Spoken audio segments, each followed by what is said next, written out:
I saw this today and I had to fact check it, but this is huge. Take a look at this. This is by someone, Black Swan Capitalist. Saudi Arabia is not renewing the 50-year-old petrodollar agreement with the U.S. And it expires on June 9th, 2024. For those who don't know, the petrodollar was established in 1974, 3 years after the U.S. abandoned the gold standard. Under the petrodollar agreement, Saudi Arabia agreed to sell oil exclusively in U.S. dollars in exchange for U.S. military security and economic development assistance. Now you know why gold is moving. All right, when someone makes a tweet like that, I have to do a little fact check to see if this is really true, because sometimes people like this, they have other motives. They're trying to push something. They're selling gold or silver. But this is what he said is fairly true, but there's a couple of things I think that are inaccurate. Number one, I don't see anywhere where it's officially expiring on June 9th. And now that will be the 50th anniversary. But when I looked at the original agreement signed in 1974, I didn't see anything that said that it was supposed to go on for 50 years. And let me just show you here, and this is true, the petrodollar agreement. Let me just show you this. This was from the New York Times. They have the other archives going back way back, and this is a 1974 article. Milestone pact is signed by the U.S. and Saudi Arabia, and this was dated June 9th, 1974. So we're coming up to the 50th anniversary of the arrangement we have with Saudi Arabia. And that was brokered by Richard Nixon and Henry Kissinger. It's hard to explain how important this is because we get caught up on celebrity gossip. And oh, did Trump say the N word years ago? I mean, this is all ridiculous compared to the importance of this topic. And most Americans don't even understand this. And this could even be driving our potential path to war with Russia or China. Because the United States, if this all falls apart, the petrodollar agreement, the United States is no more as we've known it through our lifetimes. Everything radically changed because of this agreement, and in general with oil. And in case you don't know, oil obviously it drives the economy. That's why these green people are just idiots. There's no way you get away from oil, and it's just not to drive your car. Petroleum products are basically in everything, including fertilizers, so we can produce a lot of food. Without oil, 80% of the world is going to die of starvation. The Africans, they can't keep producing. I mean, they only exist really in Africa. That they're multiplying like rabbits. But without oil and fertilizer, there's no food to send them. They are dying. That's just a reality. Oil is key to the entire economy. And a little background of how the oil industry and how this all started and the politics here, how we got here. We had oil obviously in America for quite a while in the early part of the 20th century, but our use was somewhat limited, and most of our oil fields were in Texas and places like that. What was it? Black gold you strike. And you saw the show like in Dallas. I went down there, and that was about an oil family. And so yeah, there's a lot of oil in the United States. There still is, but there really wasn't a demand elsewhere in the world for oil. And then in 1938, an American company discovered a huge oil reserve in Saudi Arabia.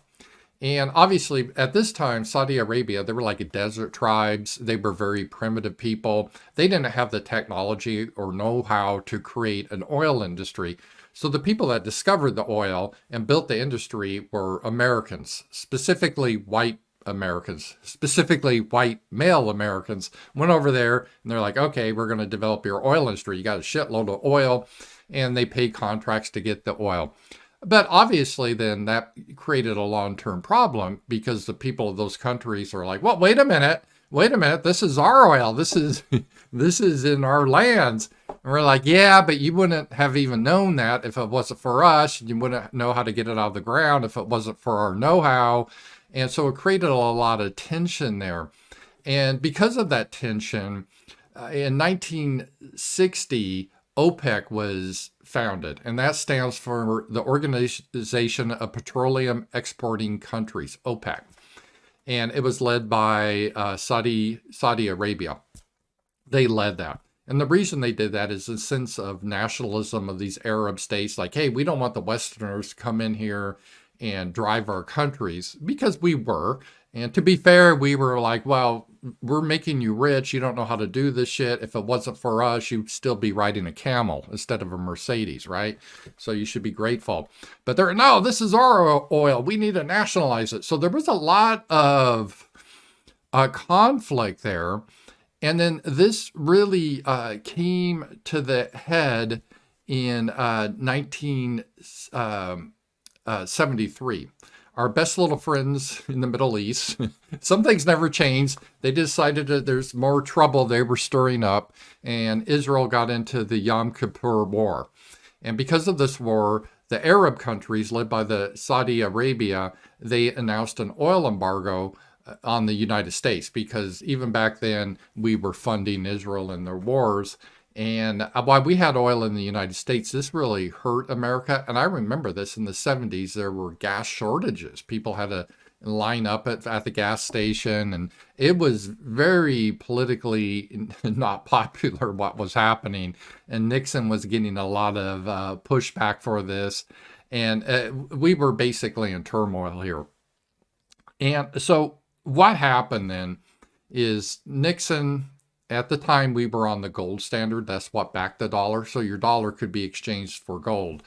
And Nixon and Kissinger saw that, wait a minute, this isn't going to be a stable, we can't stay on gold forever. And we have the problem with the oil. How do we resolve this situation? And we still have our best friend forever in the Middle East. So how do we juggle all these balls? We need oil. But we're pissing off these countries that sell us oil because of our best little friends. So we need some agreement here. How do we, square the circle? It's not making sense. So Kissinger, he came up with an idea, and he was a great statesman of, well, we'll just do old-fashioned bribery. So what they did, they went to Saudi Arabia because they were the biggest country with the oil reserves. They led OPEC. And he gave them a deal. He said, basically, here's the thing. We don't want to be at war with you. We're a lot more powerful than you. We could destroy you, take you over on behalf of Israel, and there's nothing you could do about it. You know that. We know that. Let's not kid each other. But we don't want to have to do that. It's not good for us politically. Obviously, you don't want it. But why don't we do a win-win scenario? And here's a win-win scenario. We will protect you. So we'll actually provide you with military aid so you can have your kingdom here, right? So you can dress your women in burqas, you can be medieval, do whatever you want. In exchange, we'll protect you and you'll be fabulously rich. So, you can go to Las Vegas, you'll have millions of dollars, buy prostitutes, the usual stuff the oil sheiks did. We'll provide that lifestyle to you. All we ask in exchange is that all your oil that you guys sell, or when people buy your oil, not just you, but all of OPEC, we want you to force OPEC to say, hey, we're just going to buy oil in US dollars. And if you do that, you'll get fabulously rich. We'll protect you. You don't have to like Israel. Just don't create a fuss with Israel. And everything's going to be good. And Saudi Arabia agreed to that in 1974. So we're coming on the 50th anniversary to that. So the United States went off the gold standard. There was some disruption. The dollar got weak. But then we got on the PetroDollar, they call it, which is the oil standard. And the reason the United States wanted to do this is we knew how important oil was for the entire world. And if the entire world, the only way they can get oil is to pay for it in dollars, well, what does that do for the demand of dollars? Well, you need dollars then. So it doesn't matter if you're in Mexico and if you want to buy oil, and Saudi Arabia is like, yeah, we don't give a shit about your pesos. We want dollars. So you got to convert your pesos into dollars, convert it to dollars, then we'll sell you oil. And this was every country, Finland, United Kingdom, we don't want your pounds. We want dollars. And so this created a huge demand for the dollars worldwide, and we still to this day. And that made the dollar basically the default currency of the world. And it's been this way for a long time, which put the United States in a wonderful position because we can sort of export inflation. And this this has allowed the politicians in the United States not to run a balanced budget. Because usually countries, you have to run a balanced budget, meaning you can spend money on welfare, military, whatever, but then you got to get revenue, tax revenue to pay for it. And if you just print more money, what happens? You can do that, but then inflation goes out of, through the roof. And you saw that in Argentina. Zimbabwe was an example. Most countries have experienced really high inflation when they try to do that. Or you can increase revenue by increasing taxes, but that hurts the economy. Who wants higher taxes? Or you can cut spending, but a lot of your voters, they want their gibs, they want their shit, so they want you to spend on various programs for them. So the United States, for the long time, we have been running a deficit. It's got worse recently, but we've been running the deficit because we don't take in enough tax money for all the expenditures, because we got a huge bloated military, and then we have Medicare, Medicaid. We just have all the stuff that we have to put out and all the welfare to people. And because of that, we should have really super high inflation. But we've never had super high inflation. We've had some inflation, don't get me wrong. There's been inflation every year. If you go back, if I had a time machine into 1980, when I was in high school, everything would see so much more cheaper because the dollar was stronger. So we've had the inflation, but it hasn't been like dramatic. Like you go to the store one day and the bread's $2 a loaf, and then you go next week and it's $8. We haven't seen hyperinflation. And the reason we haven't is because the dollar is in demand across the whole world. So we've been able to export our inflation.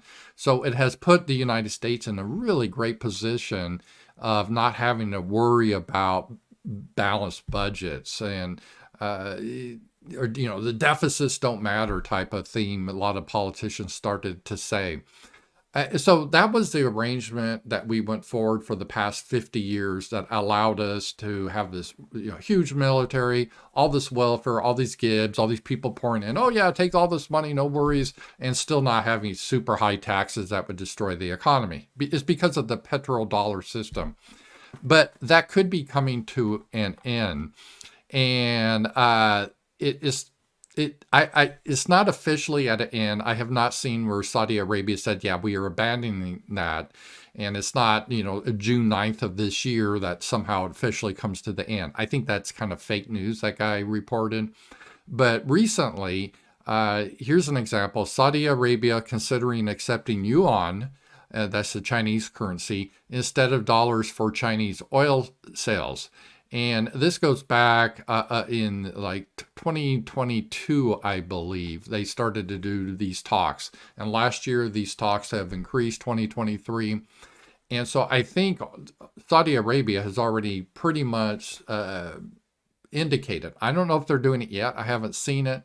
But they're going to start accepting oil sales in other currencies, specifically the yuan. That's the Chinese currency. And this could be devastating for the United States because our dollar was backed by oil that we assumed the entire world needs to purchase the oil in order to live, so they need dollars. And this could really screw things up. And part of what's driving this is the stupid war in Ukraine this proxy war that Victoria Nuland and the neocons, they really put in motion in 2014 because they wanted to break apart Russia. They wanted to use Ukraine, get in NATO, and it stir things up. They're color revolutions like Soros does. And that's what they try to do. They did in Ukraine. They did a color revolution. They tried to do that in Belarus a couple of years ago. It failed. Just this year, they tried to do it in Georgia. It looks like it failed. Not the state of Georgia in the United States, but the country.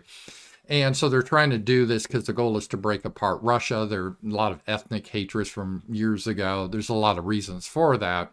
So this is all happening. And what has happened is like, oh, we're going to get rid of Putin by putting all these sanctions on him. We're going to like deplatform him like we would a dissident in the United States. He can't have a bank account. Kick him off social media. He's just going to crumble then. But Russia's not someone that you can just deplatform. They're a powerful country, and they're really friendly with another powerful country called China. And a lot of other countries, they kind of just go to which way the power is. Like India is saying, hey, well, Russia and China is pretty powerful. We're going to hedge our bets. We're not necessarily going to boycott China or Russia just because America wants us to. So they're in that sphere. And that there's a thing called BRICS, which is Brazil, Russia, India, China. That's kind of their own economic forum or organization. And because of this war in Ukraine that the United States has, I believe, really provoked, and we refuse to settle, Russia has responded like, well, it'd be a shame, huh? The United States, if people started to buy oil not in US dollars. And China looks to be leading the way and already in discussion. And if this should happen, it will take a period of time. I don't know how long, because the dollar still is king. Don't get me wrong. It's not like this is going to change tomorrow. But eventually the dollar will start to get much weaker in the world. There'll be less demand for the dollar. And so if we continue with this huge deficit spending, which we are, because, we don't want poor black kids to starve, and we got to pay for all these undocumented migrants. We got to pay for their health care and, all this spending, right? And the neocons, we got to give more money to Israel, and we got to have a bigger military and this and that.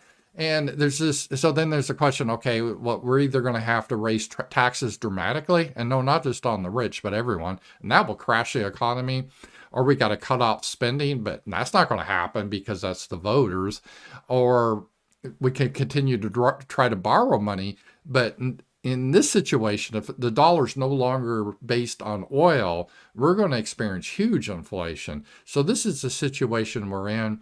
This is probably one of the most major items that's happening right now over everything else. I know this is a crazy time with Trump being in jail or potentially facing jail because of his political beliefs, and the war that could be escalating in Ukraine against Russia. Who knows? This is the type of thing that could lead to World War III, because some of the people in the administration, I know there's a lot of stupid people, but some smart people understand this could really bring America down. And when a country is threatened to go down, they tend to lash out with war. So we could see, we could start World War III trying to defeat China and Russia, and then bitch slap Saudi Arabia again, saying you better you better just sell an oil, in dollars. That could happen. So this is a very important time. We will have to see what happens, but keep an eye on this. This is a story that's not getting enough publicity, but is one of the most major stories that could totally end up destroying America as we know it.